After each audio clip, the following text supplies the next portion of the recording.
Look.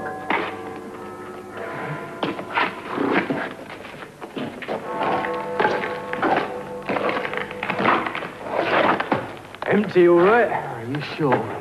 Do for tonight, eh? I don't know. How'd we get in? Basement window. Bust, see? Come on.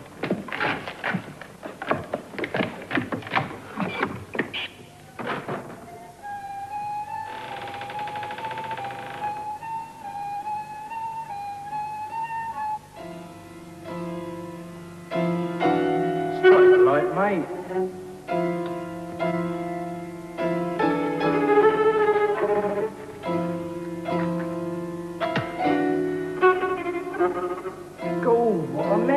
Let's go try somewhere else. Maybe upstairs is better.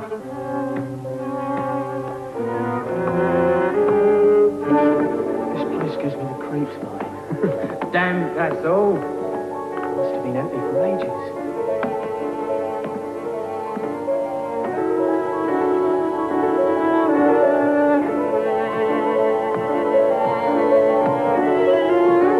Try that door.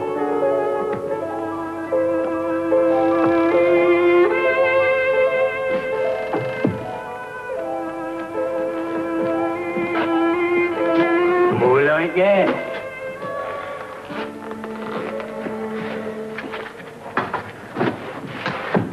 Well, we've only got 2 matches left. We better save them. Come on, let's go, mate. Find a cheap motel, yeah? And pay for a bed when there's one here? Not likely. Very cosy. Bit of dust never hurt nobody.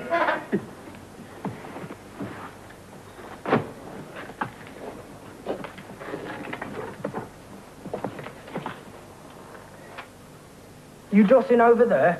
Plenty of room here, mate. This'll do me.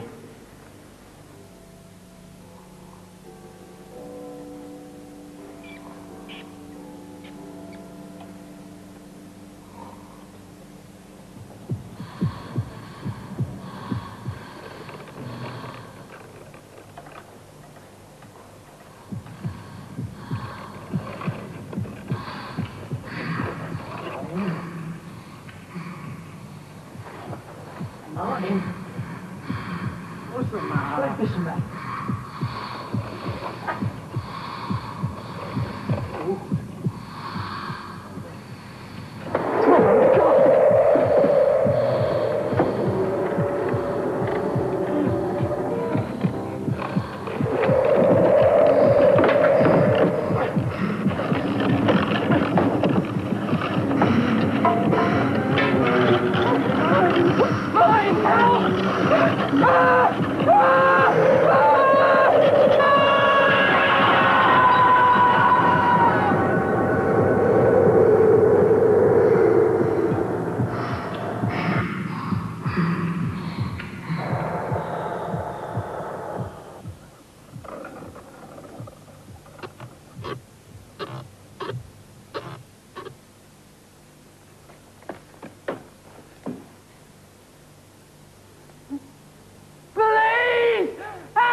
Hello, I'm Aidan Chambers. I wrote that story. It's adapted from one of my ghost books called Haunted Houses. It's supposed to be true that 50 Berkeley Square in London was haunted by a shapeless horror. Certainly the place was empty for a long time because no one would live there. But that's 100 years ago now, and the house is still there today. It's a famous bookshop, and nothing disturbs its peace except the traffic roaring by outside.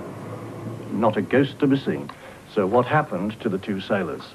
Was there really a terrifying ghost? Or might there be another explanation? Maybe Martin murdered his friend when they'd had a row and then invented the story about the ghost to hide what he'd done. Well, we'll never know now. And to be honest, when I wrote Haunted Houses, I didn't believe in ghosts of any kind, except the sort that people invented. And then this started happening. Hundreds of letters. They come from people who've read my books. And they divide into 2 kinds. This larger pile come from people who just want to tell me what they think of my stories. I know from them that the nameless horror of Berkeley Square is the favourite story of all. But this smaller pile come from people who want to tell me about the ghosts they think they've actually seen, or heard, or worst of all, felt. They tell of phantom voices in the night, and ghostly nuns, and spectral funfairs that make no noise. All kinds of weird experiences. And they ask what I think of ghosts. Well, they set me wondering. I thought, maybe there is something in all this. Maybe real ghosts do exist after all. So I started investigating. I found many strange stories. Stories about vampires are among the strangest. And this is the most famous vampire of them all, Count Dracula. But we know that he was invented by a writer, a man called Bram Stoker. And he was made even more horrible by the filmmakers. But he's based on a great many vampire hauntings that are supposed to have taken place in East Europe and China. Luckily, vampires don't turn up too often anywhere else. This one goes about his gory business here at the Palladium Cellars in London.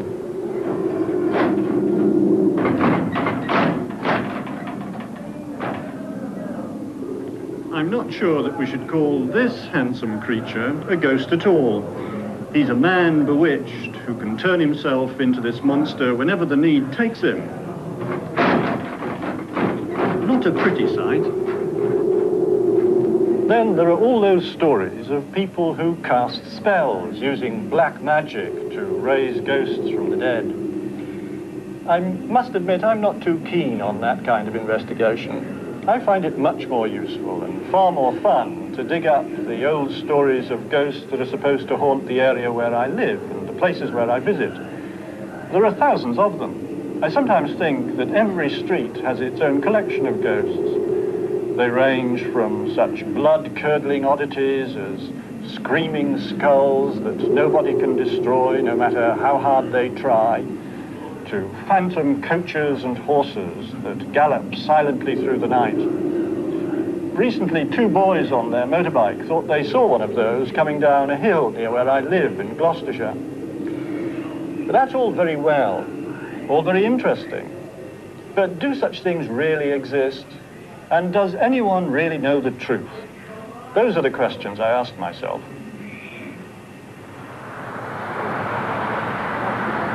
Eventually, I found this place, tucked away in a mews off Kensington High Street in London. It's the headquarters of the Society for Psychical Research. And I found some answers here.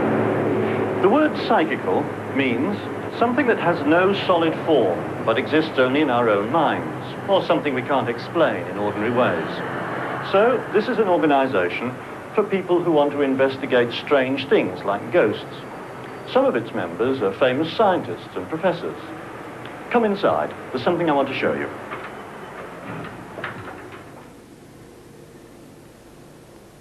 These are just some of the Society's files.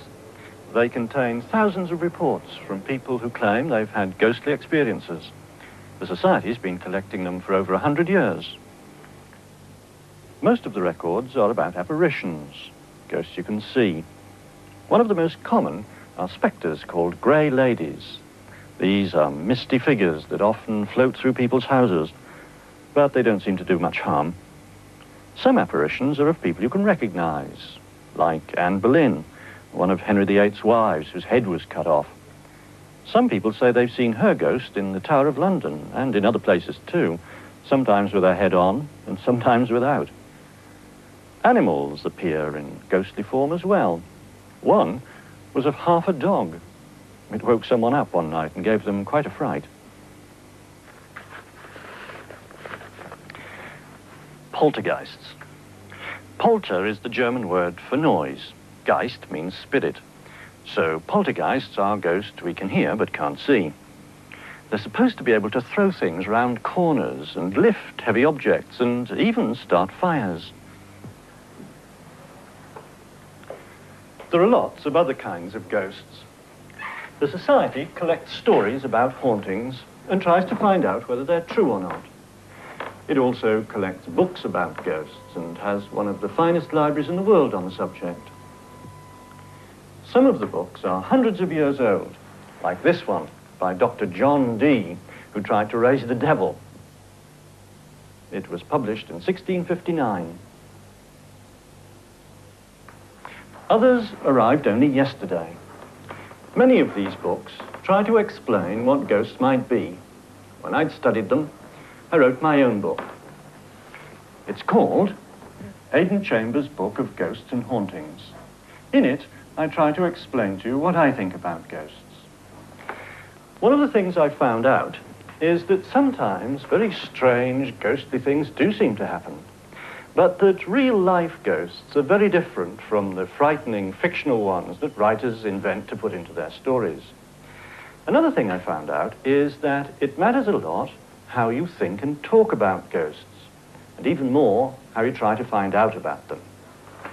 For instance, if ghosts exist, why can't we photograph them? Wouldn't that be very good evidence that they're really there? Well, look at these. This is the picture of two ghosts looking out of clouds that have appeared in somebody's living room. Here's another.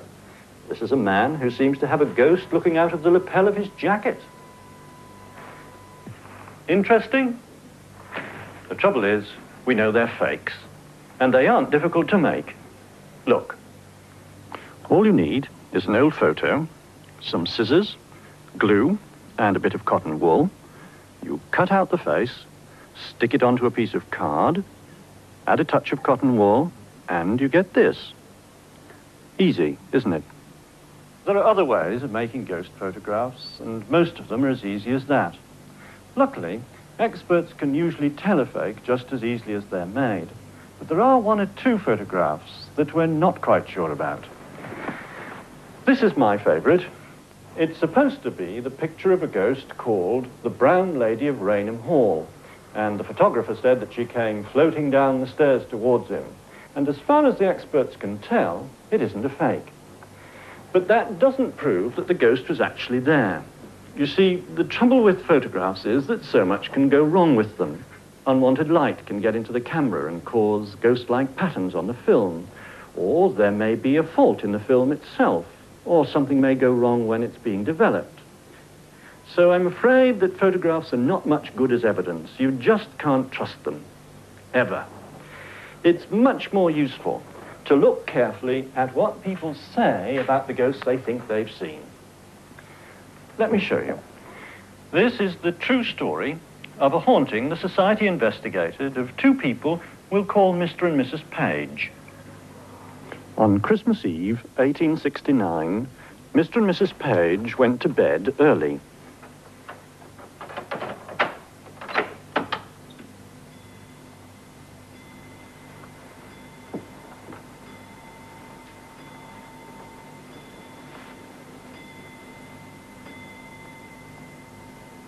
As far as Mrs. Page knew, all was well.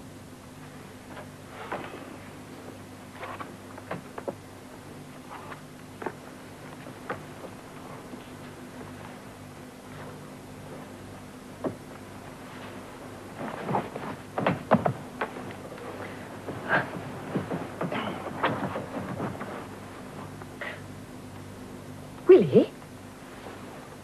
Willie, who is this? What on earth are you doing here, sir?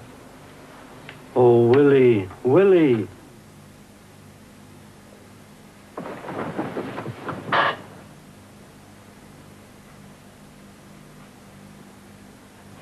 I mean to look all over the house and see where he's gone. But he hasn't gone out by the door.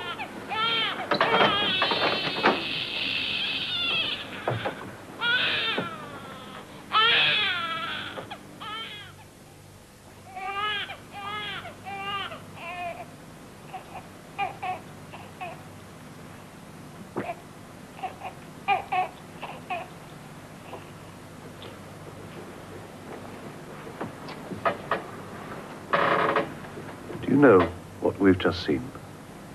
Yes, it was a spirit. But who Who was it, Will? I couldn't see his face. Father. It was my father. Your father? But he's been dead for 14 years. It was Mrs. Page who wrote down the record of what happened that night. And she wasn't lying. She wasn't making it all up. She and her husband really did believe they'd seen a ghost. The question is, was the ghost actually present in the room, like Mr. and Mrs. Page themselves and their furniture? And was the ghost the spirit of Mr. Page's father returned from the dead? Some people would say that it was. But I think we should find out a bit more about what was going on that night before we make our minds up. I was very worried that night. Near my wit's end, in fact. My business was in very bad trouble. I'd run out of money, and I was on the point of getting help from someone who couldn't really be trusted. I knew nothing of all that. When I saw the ghost, it looked solid, just like a real person. It blocked out the light and cast a shadow. And I'm sure I heard it speak. As soon as it disappeared, I knew it wasn't real, though, and immediately felt that something was wrong. Something bad was going to happen. It was as if the ghost wanted to warn us. Two puzzled people. A ghost that behaved like a living, solid person, and yet wasn't. Many real-life ghosts behave just like that. You can believe that their spirits return from the dead if you want to, but nobody can prove it. And I think there might be a scientific explanation that fits the facts better. Mr. Page is worrying. There's no one he can trust and who can help him. He wonders what his father would have said. He desperately wants to talk to his wife about his problems, but he doesn't want to upset her. However, if her mind is in tune with his, a message might pass between them. Scientists call this kind of message sending telepathy. Telepathy means mind speaking directly to mind. Thought transference, if you like. Seeing the ghost is really a trick. Mrs. Page's mind is playing on her eyes. It's the only way her mind can make sense of what's happening to it. Because although telepathy seems to happen, we aren't trained in controlling it. Naturally, Mrs. Page gets a shock. So she draws her husband's attention to the vision she thinks she sees. Mr. Page looks and sees it too, because now Mrs. Page is passing the message back to her husband by telepathy. I think something like that happened to Mr. and Mrs. Page that night. And if it did, we'd say they'd had an hallucination, which means that they thought they saw a ghost, but it wasn't present in the room. It existed only in their minds. There are all sorts of other kinds of ghosts, of course, and they have their own explanations. I try to describe some of them in my book, Ghosts and Hauntings. And one day, when we understand more about things like telepathy and hallucinations, and know more about how our minds work, then we'll know that ghosts are not unnatural beings, but just part of our everyday lives. Mind you, I'll go on writing stories about frightening ghosts that don't really exist, because I enjoy them so much.